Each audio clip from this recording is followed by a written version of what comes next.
Let's take a closer look at the various elements of foundation, beginning with the footing. Now, whether the footing is concrete or gravel, there are three fundamental things all footings must do. Provide a level platform, support the bottom of the wall, and spread the load.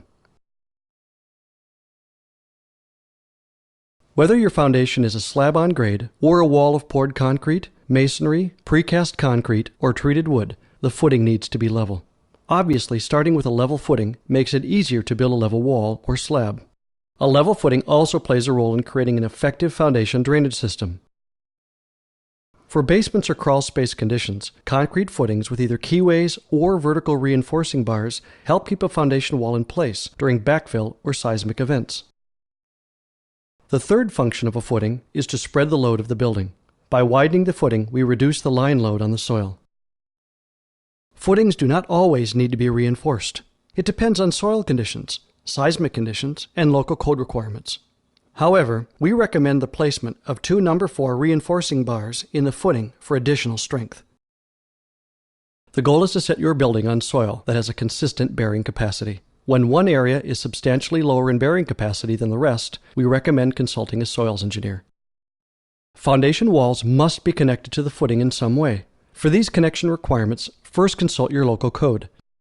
The most common connections that help tie the foundation wall to the footings are vertical reinforcing bar, roughed finish or toothed footing, keyways, or a combination of these.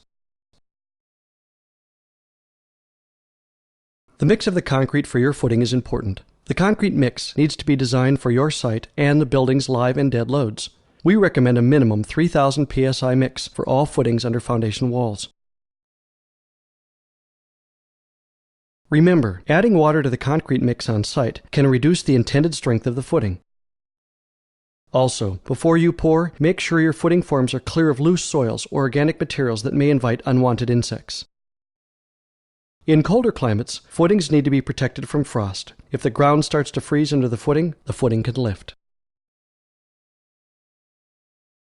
If you have water in your excavation, we recommend that you pump the water out and dry the site to the extent possible before you pour the footings. You don't want to place concrete in standing water.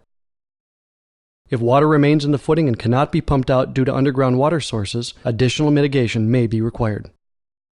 Low-strength concrete mixes and masonry are like sponges and can wick moisture out of the surrounding soil and into the building through capillary action. To manage the amount and rate of wicking, a capillary break can be created at the joint between the top of the concrete footing and the bottom of the foundation wall. This capillary break can be a 4,000 psi or higher concrete footing, a spray-on concrete sealer, a sheet of polyethylene the width of the foundation wall, or bagged footing.